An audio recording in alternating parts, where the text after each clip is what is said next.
Bienvenue. Tu vas découvrir un extrait du prochain épisode de Tribune et Podium, le podcast pour vivre les émotions du sport. Rendez-vous dès demain sur ton appli de podcast préféré pour écouter la totalité de cette histoire.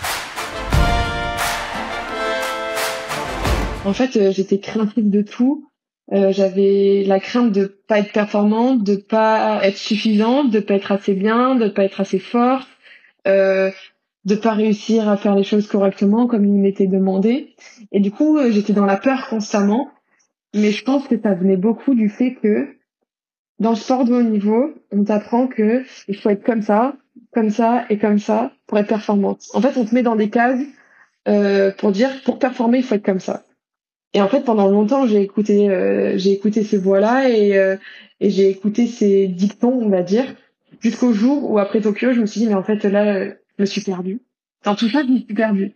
Je suis plus moi-même, je sais plus qui je suis, je sais plus ce que j'aime. Et c'est un peu ce que j'expliquais tout à l'heure.